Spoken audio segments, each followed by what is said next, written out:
Boa noite, senhores. Como é que vocês estão? Tudo certo? Beleza. Então, quero trocar uma ideia com vocês um pouquinho.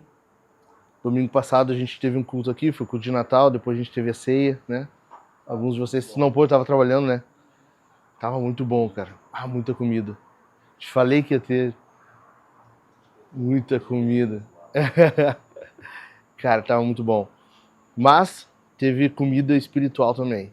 A gente falou um pouquinho sobre a vinda de um bebezinho especial, né? E eu quero trocar uma ideia hoje com vocês, algo aplicado para nós, para os homens. O que isso implica para nós, o que isso muda. E eu queria ler com vocês de novo esse texto, Lucas 2. Lucas 2, do 1 ao 7. São bem poucos versículos. Então, eu quero ler e comentar um pouquinho sobre isso. Ó. É assim, o nascimento de Jesus Cristo. Naqueles dias foi publicado um decreto de César Augusto, convocando toda a população do império para recensear-se. O primeiro recenseamento, foi feito quando Quirino era governador da Síria. Todos iam alistar-se, cada um à sua própria cidade. José também saiu da Galiléia, da cidade de Nazaré, e foi para a Judeia, até a cidade de Davi, chamada Belém. Ou seja, a cidade onde Davi nasceu, não Jerusalém, onde ele reinou. Por ser ele da casa e família de Davi, a fim de alistar-se com Maria, sua esposa, que estava grávida. E aconteceu que, estando eles ali, chegou o tempo de ela ter a criança. Então Maria deu à luz o seu filho primogênito, enfaixou o menino e o deitou numa manjedoura, porque não havia lugar para eles na hospedaria. Domingo eu comentei com vocês sobre 3 barreiras, né, que Deus ultrapassa quando ele decide nos salvar. Vocês lembram, basicamente? Em primeiro lugar eu mencionei o Estado, né? Aqui é o Império Romano estabelecendo uma ordem, dando uma ordem para um censo. E isso, eles não estão nem um pouco preocupados com o cidadão, né? Simplesmente, tem que ir, vai e faz. Não interessa, José e Maria têm que ir. É algo que implica incômodo. Maria está grávida, está prestes a dar à luz. Ela tem que percorrer um caminho aí de 120 a 140 quilômetros, num caminho que é uma subida, é dificultoso. Na época ou tinha que ser a pé ou com um burro. Então, como que uma mulher grávida vai percorrer essa distância toda, né? E, enfim, o Império Romano não está nem aí, né? Eles vão. O que acontece? Deus usa isso, esse censo, esse decreto de César Augusto. Deus se vale disso para cumprir o que ele quer. A segunda barreira que eu mencionei foi a distância geográfica, né? É a saída de Nazaré até Belém, que aí eu mencionei já 120 quilômetros pelo menos, uma subida, ficava a 500, 700 metros acima do nível do mar. Era uma dificuldade, um caminho difícil. Vocês devem saber como que é o Oriente Médio lá. Enfim, a dificuldade toda. Mas a maior barreira não foi, eu mencionei ainda, não foi essa distância percorrida por José e Maria. A maior barreira geográfica foi vir do céu à terra. Essa foi a verdadeira dificuldade. Deus assumir a natureza humana. E essa é a terceira barreira, né? A limitação física, em forma de bebê. Porque nosso Deus é um Deus ilimitado, um Deus todo-poderoso, um Deus onisciente. Ele conhece todas as coisas, ele pode todas as coisas e ele está em todos os lugares. No entanto, ele por si só decide assumir o corpo de um bebê e ter essa limitação física. Ele por si só ele opta por assumir a nossa natureza, se identificando conosco, vindo como um bebê, que agora precisa ter suas fraldas trocadas, ser amamentado pela mamãe para nos salvar. E é com base nisso, nessa ideia do que é o Natal, é que eu quero ver com vocês três coisas. Eu botei o título de Responsabilidades Natalinas Masculinas. Ficou uma bosta o título, mas na hora me pareceu legal e eu botei, então azar. Vai ficar assim. Eu quero ver com vocês 3 responsabilidades que homens de Deus aprendem com o Natal. A primeira delas, homens de Deus, eles resolvem. O que é o Natal? O Natal é Deus criou tudo bom, belo, bonito, perfeito. Lembra? Gênesis 1. Gênesis 1:31 vai dizer que Deus viu a criação e viu que tudo era muito bom. Muito bom ali quer dizer que tudo tinha um propósito, tinha um porquê, nada foi feito ao acaso, tudo estava no seu devido lugar. O homem foi lá e estragou. Adão e Eva agora estragaram, cagaram tudo. E a gente desde então tem um potencial, eu falei na outra vez, né? Nós temos um potencial destrutivo. Nós temos um potencial de estragar tudo. Agora o homem estragou com o pecado e desde então a gente vive nesse mundo que a gente conhece aí. Caos, confusão, treta, dedo no olho. E é isso aí. A gente não consegue resolver a situação por si só. A gente não consegue resolver o nosso maior problema, que é o pecado. Para esse não tem solução, nada que a gente faça é suficiente. Romanos capítulo 1, Paulo diz que o homem ele começa a buscar Deus e ele vai buscar o Criador na criatura. Ou seja, quanto mais ele está buscando Deus, mais ele está se afundando no pecado, mais ele está piorando a sua situação. Então o grande problema do ser humano é o pecado e para isso a gente não tem como resolver. O que Deus faz? Ele resolve. Não foi ele que causou o problema, não foi ele que resultou nisso aqui, essa consequência toda de dificuldade, de desilusão, problemas, mas ainda assim ele resolve. O que nós fazemos com isso? Agora nós somos filhos de Deus, deveríamos pelo menos. Como filhos de Deus a gente tem que imitar o Pai.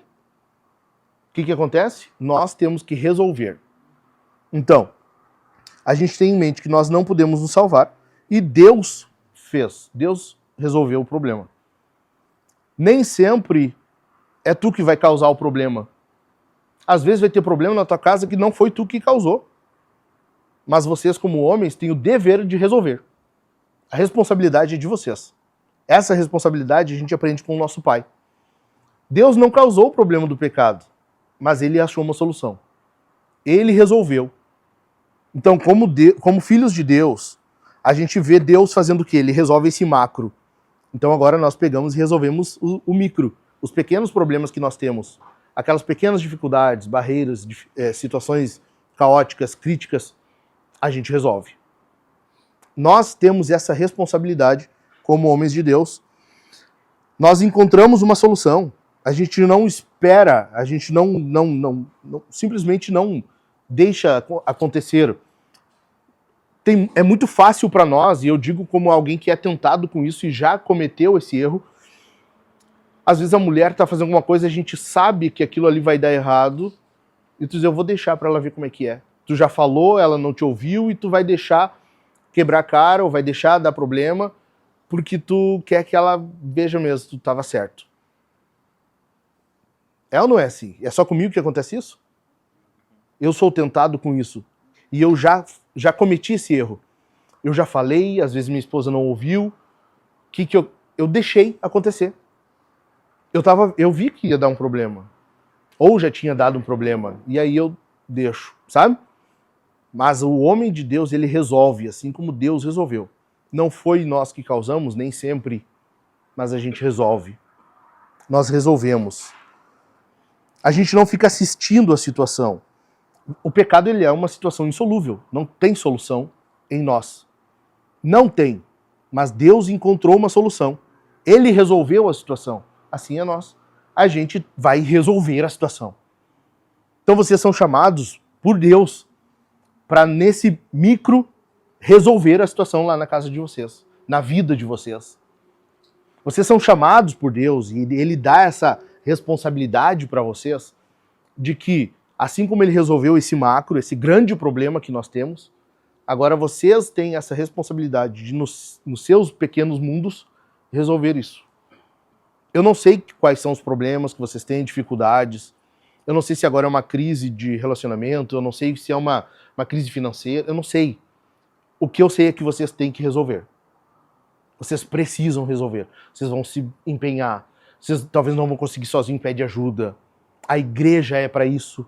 É nós nos ajudando. Eu já precisei. Eu estava em dificuldade financeira, eu chamei um irmão, disse, cara, ele se administra muito bem, eu disse, cara, preciso que tu me ajude. Onde que eu tô gastando, o que eu tô fazendo, ele veio com planilha, eu não sei porque o pessoal organizado ama planilha, né? Eu não entendo como é que pode. Eles amam planilha. Para mim é tão fácil um bloquinho de anotação ali, aqui na mão mesmo. Enfim. O cara veio com... O Chico chega a dar um sorriso sozinho, né? Ama planilha. Veio com a planilha e diz, preenche isso aqui, daí tu vai começar a ver. Onde fica vermelho, daí tu sabe que tá... E dito e feito. A tela toda quase ficou vermelha. Precisei começar a deixar verdinho lá. A igreja é isso, nem sempre a gente vai conseguir resolver os nossos problemas, esses micros, sozinhos. Mas ainda assim a igreja está aqui para isso, para nós nos ajudarmos. O importante você vai encontrar uma solução. Você vai ir à cata de achar uma solução. Adão, ele ficou assistindo à distância. Ele ficou assistindo. O texto diz para nós, lá no jardim, o que estava acontecendo? A serpente estava falando com Eva. Lembram? A serpente estava falando com Eva. Só que, olha o detalhe, a serpente, quando ela está falando com Eva, ela não diz tu, você. Sempre é no plural, vocês. Porque no dia em que vocês comerem do fruto, vocês morrerão. Não, Deus não diz que vocês morrerão. Podem cuidar. Leiam o texto lá, vocês vão ver que sempre está no plural. Outra coisa, quando Eva pega o fruto e come, a Bíblia diz, e ela o alcançou para o seu marido. Adão estava ali o tempo todo. Ele estava vendo acontecer. Ele estava vendo, ele foi omisso. Ele estava o tempo todo ali, vendo que ia dar merda. Vendo que ia dar o caos. E ele deixou acontecer. E ele deixou acontecer. Nós não podemos ver, os homens têm a tendência de ver a merda acontecendo e deixar. E deixar. Às vezes, eu falei da crise, né? Crise no casamento, crise financeira, interessa. A gente está vendo a crise acontecendo, a coisa está aumentando e às vezes a gente tem a tendência de não fazer nada. Igualzinho Adão. Igualzinho Adão. Nós não podemos agir como nosso pai Adão. Quantos caras que eu trabalho com aconselhamento, eu atendo seguidamente caras que estão afundados em pornografia. Por quê? Porque começou pouquinha coisa, sabe? Um soft porn, Instagram, vendo mulher de biquíni, dali vai pra mais, e vai indo. Dali a pouco o cara já não consegue sair daquilo ali. Dali a pouco o cara tá com a mente toda insensível. Eu vi acontecer e eu tenho visto acontecer seguidamente. O cara perde casamento, o cara perde família, o cara perde a vida, perde emprego porque não tem mais concentração, não tem foco, já não produz mais a mesma coisa. Ou seja, tá acontecendo, tá na frente dele acontecendo e ele tá deixando acontecer. Nós temos que agir diferente. Nós temos que agir diferente. Tanto que a Bíblia diz que Adão não foi enganado. Eva foi enganada, Adão não. Quando a serpente está falando com Eva, Adão sabe exatamente o que está acontecendo ali. Paulo vai falar para Timóteo, porque Eva foi enganada. Adão não foi. O homem sabe quando a coisa vai estourar, quando vai dar merda. O nosso papel é antecipar e não deixar acontecer. Então eu pergunto para vocês, como é que é na casa de vocês? Às vezes está acontecendo a merda lá na sala e vocês estão sentados no sofá, assistindo um jogo, ou tá no Instagram talvez, assistindo um vídeo no YouTube. Como é que é? Às vezes a gente só quer ficar sentado ali na sala, erguer o pé, tomar uma cerveja gelada e o caos tomando conta. E a merda acontecendo à nossa volta. Como é que é? Nós temos que agir diferente. Outra coisa, homens de Deus não agem com vitimismo. Homens que agem com vitimismo, eles não vão resolver a situação. Por quê? Porque o cara que é vitimista, ele começa a se vitimizar, mas eu preciso de ajuda, ninguém me ajuda, eu preciso de atenção e ninguém me dá atenção, a minha mulher não me respeita, é por isso que nosso casamento está em crise. Eu queria que ela me respeitasse, ela não me respeita. A minha família não me ama, ou sei lá mais o quê. O cara fica se vitimizando e ele não vai à ação. Ele não vai resolver o problema. O Natal ensina para nós o quê? Homens de Deus imitam seu pai e resolvem os seus problemas. Homens de Deus resolvem os seus problemas. Eles sabem que algo tem que ser feito. Eles sabem que algo tem que ser feito. Ok? Segundo lugar, segunda responsabilidade que a gente aprende com o Natal. Deus viu que a solução era a situação era insolúvel. Ok? O que ele fez? Tomou uma iniciativa. Ele não esperou pelo homem. Na verdade, o homem, ele agiu, só que agiu errado.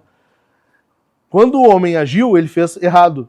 A Bíblia diz que Adão, quando agiu, ele pegou uma folha de figueira, fez lá uma sunga de folha de figueira para ele, um sungão, e se vestiu assim. E quando Deus vem, ele se esconde. Estão entendendo? Tem que Deus vir até o homem. Eu na terça-feira, toda terça, eu faço uma live no YouTube e eu falei sobre isso. Se Adão fosse um cara realmente arrependido ali na hora, o que ele teria feito?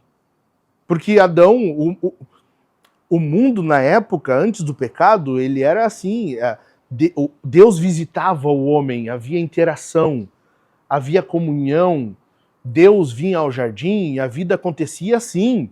Mundo espiritual, mundo material não tinha essa distinção, como nós temos hoje, a ponto de que o profeta tem que pedir, Senhor, abre os olhos para que ele veja, e ele consegue ver daí os espíritos.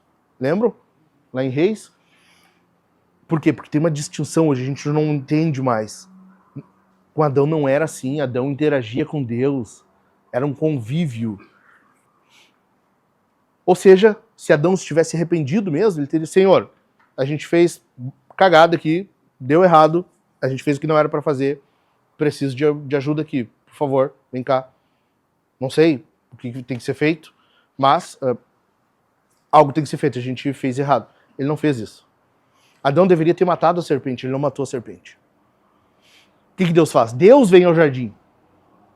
Deus toma a iniciativa. O homem, imitando Deus, ele tem que tomar a iniciativa. Ele dá o primeiro passo. Ah, mas a minha mulher sabia que não era para agir desse jeito. Tinha que ser dessa forma. Tá, mas agora tu vai lá e tu vai resolver e tu vai tomar a iniciativa. Não, mas foi ela que errou, mas a responsabilidade é tua. A liderança da casa é tua. A liderança da tua casa é tua. Ah, mas eu lá em casa não. Não, tu só tá agindo mal. Tá sendo um mau líder, mas a liderança é tua. Não tem opção de não ser. Tu pode ser um bom líder ou um mau líder na tua casa. Não ser não tem essa opção. Biblicamente não tem essa opção. Ou seja, tu vai tomar a iniciativa. Ah, minha esposa brigou comigo, a gente acabou discutindo, eu perdi a cabeça, gritei com ela, não sei mais o quê. Cara, tu não vai esperar igual uma donzela, igual um princeso, sentado no sofá até a tua esposa vir te pedir desculpa. A iniciativa vai ser tua. Tu vai ir e vai dizer, meu amor, isso que a gente fez não tá certo. Vamos agir direito agora. Vamos resolver isso aqui. Ah, mas foi ela que brigou comigo. Não interessa, princesa. Não interessa. Sabe? Não interessa agora. Não vai agir igual um Enzo. Tu vai resolver. Tu vai lá. Tu vai dar o primeiro passo. Vai tomar a iniciativa. Mas a minha esposa, ela tá braba. A iniciativa é tua. Tem que ser. Deus tomou a iniciativa. Deus podia ter ficado parado? Podia. Ele continuava sendo Deus. Para ele não mudou nada. Para Deus não mudou nada. Ele continuou sendo o mesmo Deus que sempre foi. Ele podia não ter feito nada. Mas ele não quis, ele agiu. Ele tomou uma iniciativa, ele deu o primeiro passo. Deus deu o primeiro passo. No jardim, Deus foi até o homem. No Natal, Deus vem até o homem nascendo como um bebê. Não precisou nós irmos ao céu buscar o Senhor. Senhor, vem cá, por favor. Resolver um probleminha nosso. Não. Deus não esperou por nós. Ele vem. Assim nós temos que fazer nos nossos pequenos mundos, na nossa vida, na nossa casa. A gente toma iniciativa. Nós tomamos a iniciativa. E aí vem a questão da omissão, que o Dilmar falou. Homens de Deus não são omissos, como Adão. Jesus foi o contrário, por isso que Jesus é chamado de segundo Adão na Bíblia. O primeiro Adão fez o quê? Ó, estão no jardim, ele e Eva, a serpente enganando Eva, e ele sabe o que está acontecendo, e ele vai lá e ele ainda peca junto ali, ele concorda com ela, vamos pecar, vamos cagar tudo mesmo, então come fruto. Sendo que o correto seria o quê? Matar a serpente, que a responsabilidade era de Adão proteger o jardim. Por que que quando Deus coloca Adão no jardim, ele diz, tu deve cultivar e guardar? Porque ele tinha que guardar o jardim da serpente. Ele tinha que ter matado ela. Tanto que quando Deus promete, ele diz, virá um que pisará a cabeça da serpente. Aquela serpente que deveria ter sido morta no jardim, teve que ser depois, na cruz. Entenderam? Adão deveria ter matado a serpente, resolvido a situação. Ele, Senhor, ela comeu fruto, tá? Ela comeu, mas a responsabilidade é minha. Trata comigo. Não foi isso que Jesus fez com a noiva? Com a igreja? Entendeu por que ele é o segundo Adão? Quem é que pecou? Foi Jesus ou foi nós? Nós, a igreja. Ok? O que Jesus faz? Pai, deixa que eu resolvo. Deixa que eu resolvo. Não faz nada com ela. Deixa a minha noiva, a minha igreja. Não faz nada com ela. Trata comigo. Assim Adão tinha que ter feito. Senhor, a culpa foi dela, eu sei disso. Mas trata comigo, a responsabilidade é minha. Ele não fez isso. O segundo Adão vem e faz. Ele toma a iniciativa. Assim é nós na nossa casa. Quando Deus desce ao jardim, quem que ele chama? Quem? Adão. Deus não chama Eva. Quando Deus vem à tua casa, quem que ele vai chamar? Vocês. Que ele vai cobrar de cada um de vocês. A culpa pode ser da tua mulher. A responsabilidade na tua casa é tua. Porque é o homem que tem o dever de pastorear, de liderar, de cuidar, de proteger.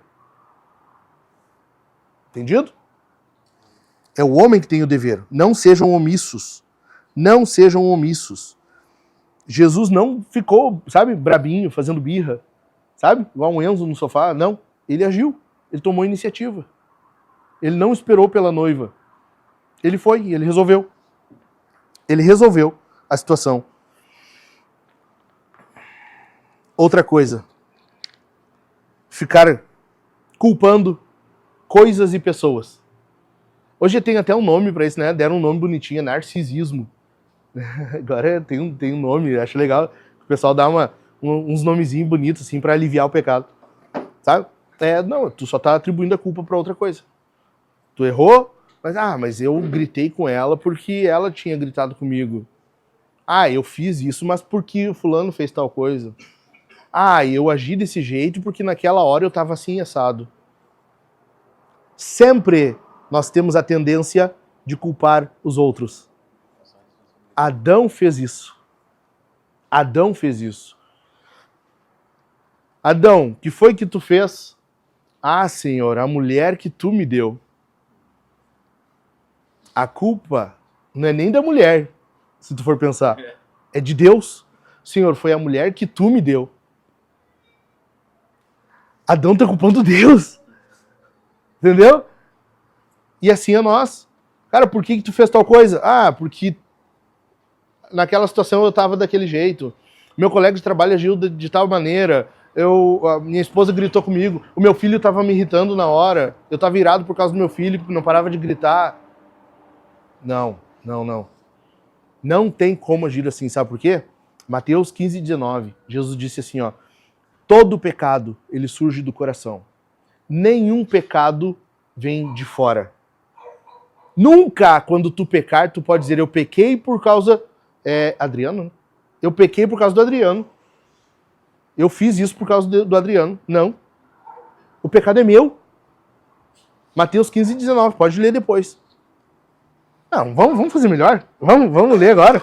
Olha só. É louco isso aqui, cara. Porque tinha uma galera chata. Vocês devem saber. Tinha uma galera chata lá. Que eram os escribas, os fariseus, os mestres da lei.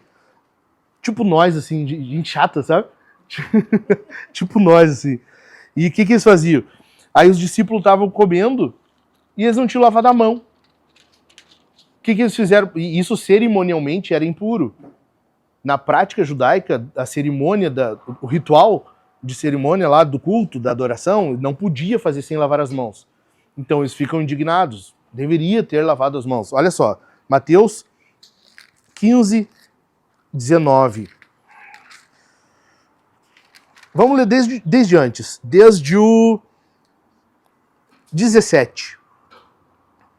Jesus começa a explicar, porque eles falaram, não estão comendo sem lavar as mãos, onde já se viu? Jesus fala assim, não compreendem que tudo que entra pela boca desce para o estômago e depois é eliminado? Ou seja, tu caga, né? Tu comeu, tu caga. Versículo 18. Mas o que sai da boca vem do coração.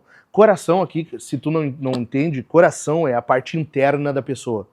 Na Bíblia, coração não é só as emoções, que nem hoje, né? Música, o sertanejo universitário. Não.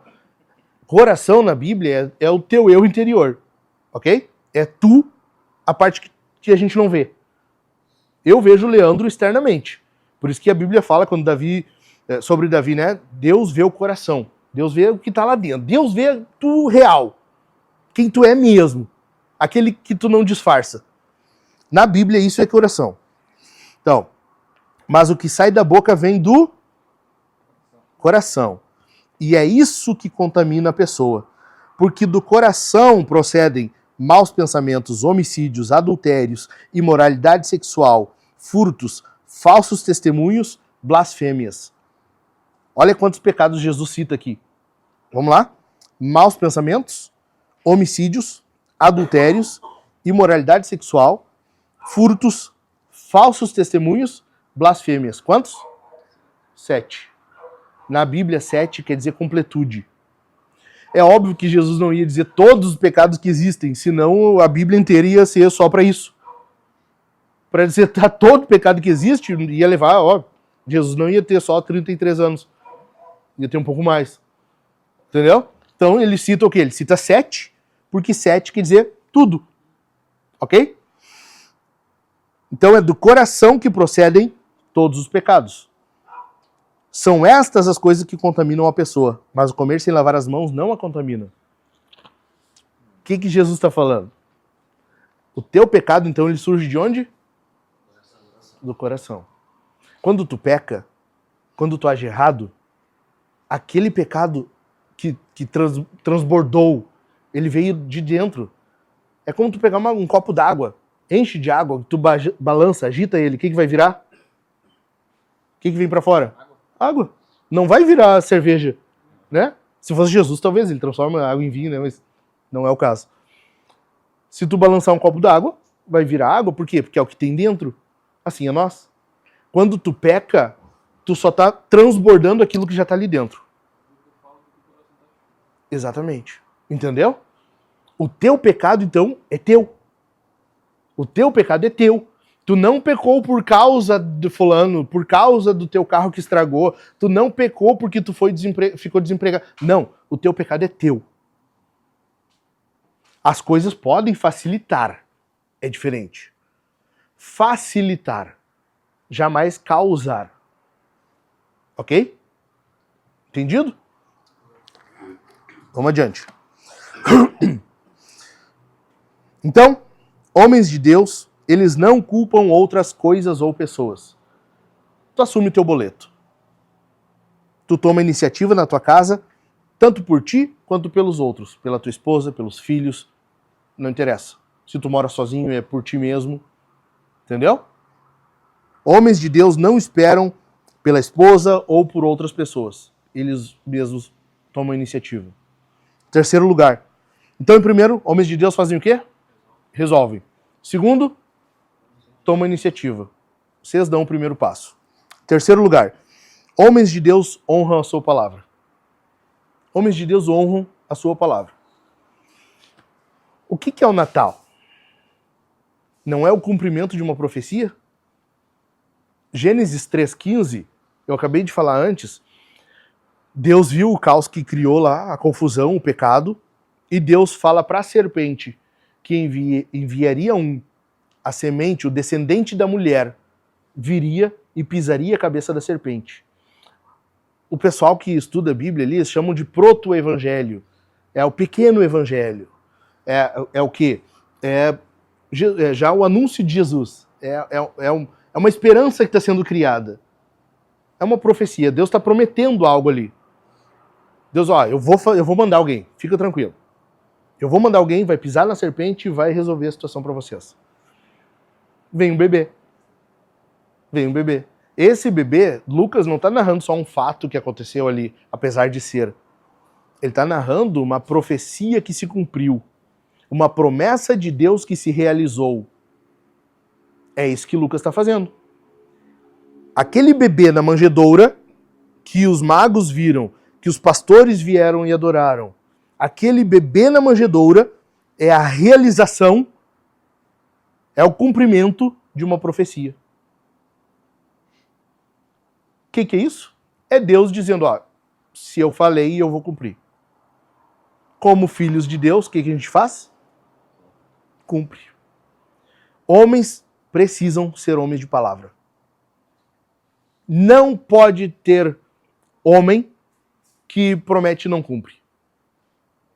Se tu ama Deus, se tu ama Jesus, se Ele é Senhor da tua vida, a tua palavra tem valor, tem peso. Por isso que tu pensa antes de falar. Tu não sai falando qualquer coisa. Tu não sai igual... Sabe?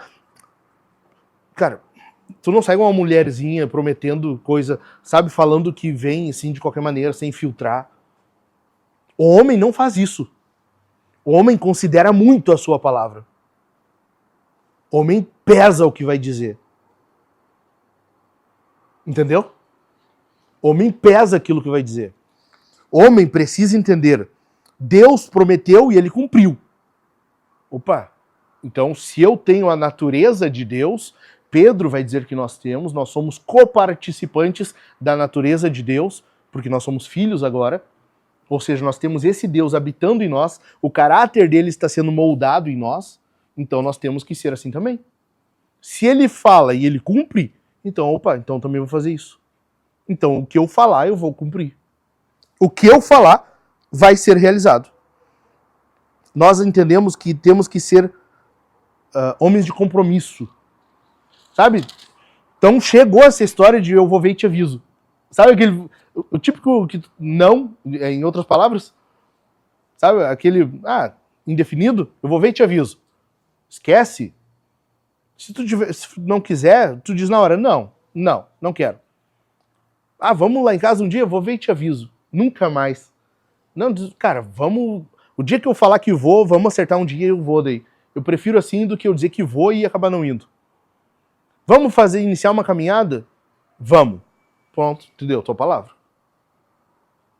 Ou seja, tu pesa o que tu cumpre. Se tu prometeu, tu cumpre. Assim é no teu casamento. Tu deu a tua palavra. Diante de testemunhas, sendo a maior delas, Deus. Tu vai ser fiel até a morte. Então, tu cumpre agora.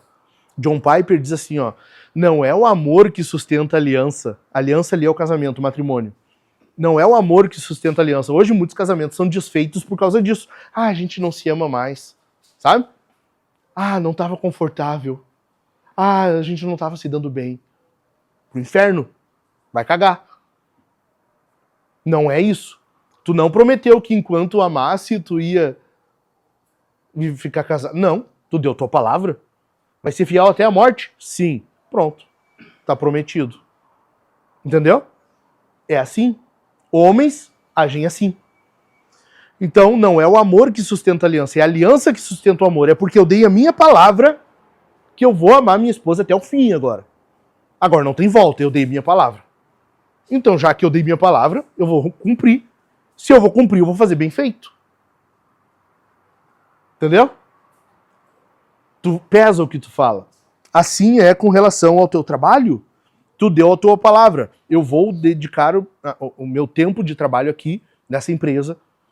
Você foi contratado por um período de trabalho. Você não fica no teu trabalho usando o teu computador de trabalho para pesquisar outros empregos.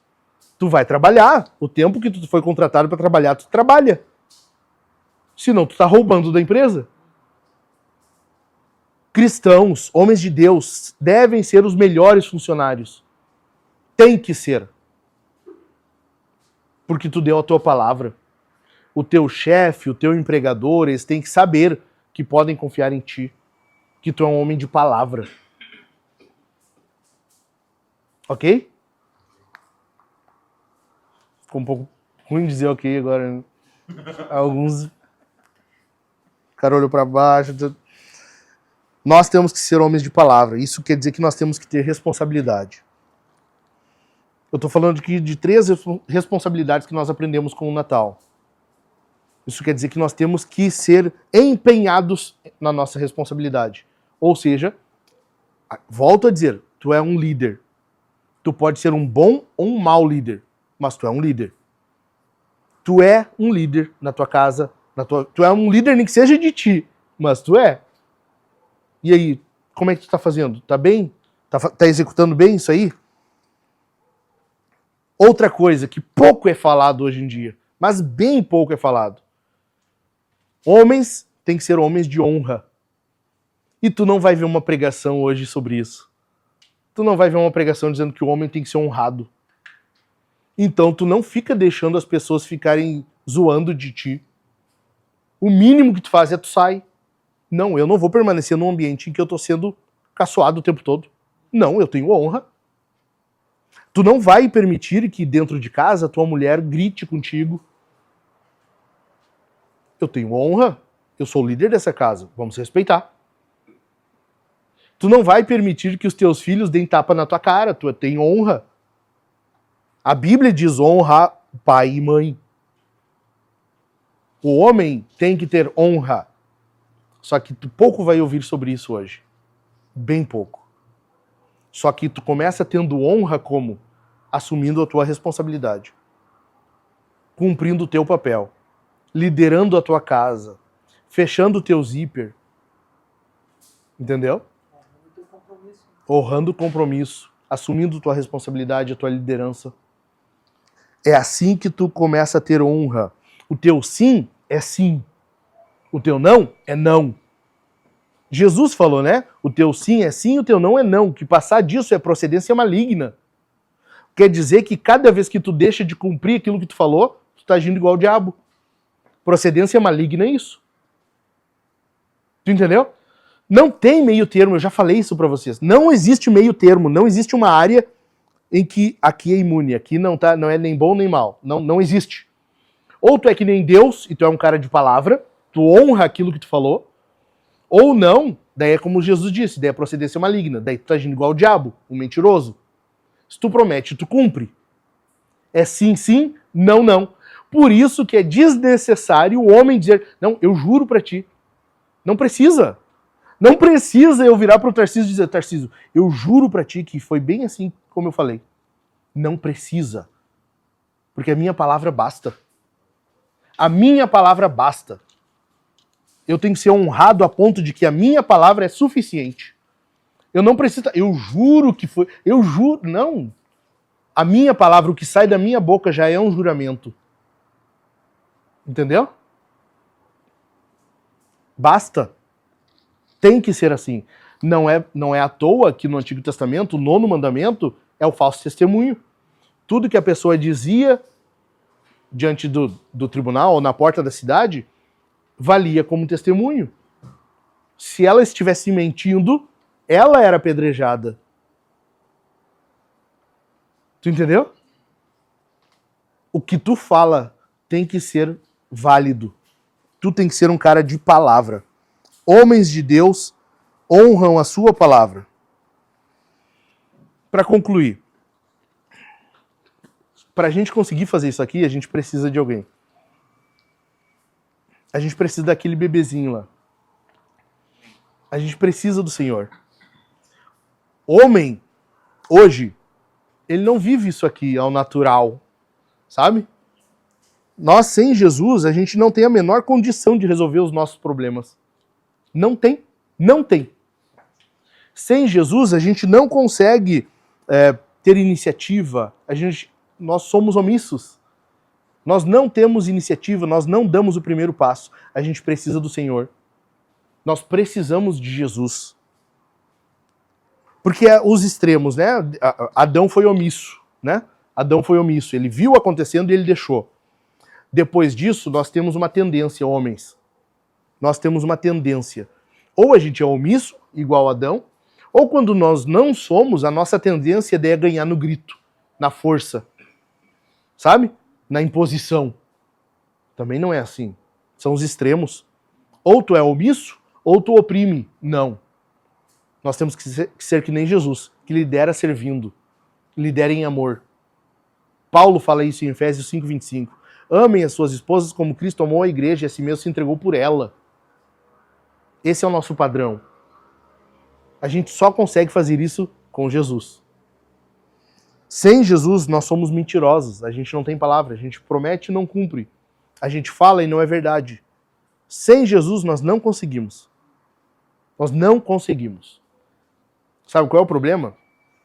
É que eu tô falando isso aqui e tem muitos de vocês, ou alguns de vocês, que estão pensando assim, não, mas eu sou um cara bom.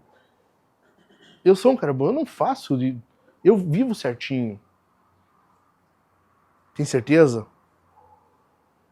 Tem certeza? Tu nunca mentiu na tua vida? Tu nunca foi omisso nem 1 milímetro? Se tu foi uma vez, já basta, já é pecado. Tu precisa de Jesus. Eu falo por mim.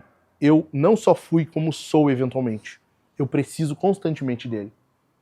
Ele me salvou e ele continua me salvando. Ele continua me mudando, me transformando. Paulo fala em Coríntios 15, o evangelho que nos salvou é o que continua nos salvando, é no qual nós estamos sendo salvos. É a santificação. Sem Jesus nós não conseguimos. Entendeu? Nós precisamos dele. Eu quero orar com vocês. Vamos orar?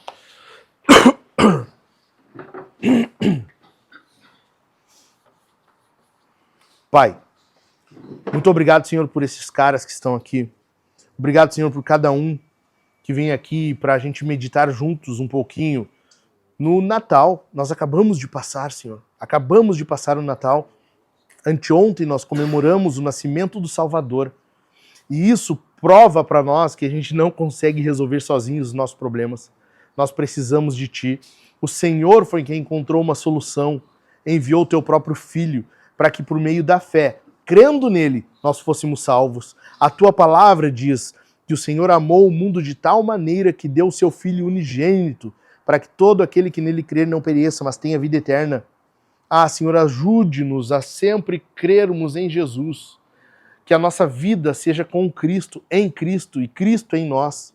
Em nome de Jesus, nos ajude. Nos ajude, Senhor. Os nossos problemas são insolúveis se o Senhor não estiver conosco. Nós também precisamos da Tua iniciativa, Senhor. Ajude-nos a não ser como nosso pai Adão, que nós possamos ser como o segundo Adão, Jesus Cristo, que tomou a iniciativa, que veio e morreu pela sua noiva, que veio e morreu por nós, e que nós possamos agir assim agora com os nossos. Ajude-nos, Senhor, para que a nossa casa seja bem liderada, como Jesus lidera a igreja, que nós possamos agir em prol da nossa família, tendo eles em maior importância do que nós mesmos. Ajude-nos, Senhor, a liderarmos servindo. Ajude-nos a liderarmos em amor, que não venhamos oprimir, que não venhamos ser omissos, mas que sejamos temperados, que sejamos equilibrados. Também eu peço que Tu nos ajude, Senhor, para que a nossa palavra seja uma palavra de valor, uma palavra de peso, assim como a Tua palavra. A Tua palavra é o que há de mais importante em nós. Nós precisamos da Tua palavra. Não é à toa que estamos aqui hoje com as Bíblias nas mãos, para que possamos ler e meditar na Tua palavra. Ajude-nos, Senhor, a sermos homens de palavra, que possamos pensar antes de falar, e ao falar, que isso seja como um juramento para nós. Dá-nos, Senhor, que tenhamos honra. Dá-nos que tenhamos honra e que com isso venhamos honrar o Teu nome. Que com isso venhamos glorificar o Teu nome. Em nome de Jesus eu Te peço. Obrigado mais uma vez por cada um que está aqui conosco. Obrigado, Senhor, por cada um destes caras que estão aqui para juntos nós nos ajudarmos, nós nos encorajarmos e juntos nós vencemos as batalhas da vida e a maior batalha de todas, que é o pecado. Juntos que nós possamos servir como um corpo, o corpo de Cristo, e vivermos essa vida, Senhor, até a eternidade. Em nome de Jesus eu Te agradeço, Pai. Amém e amém.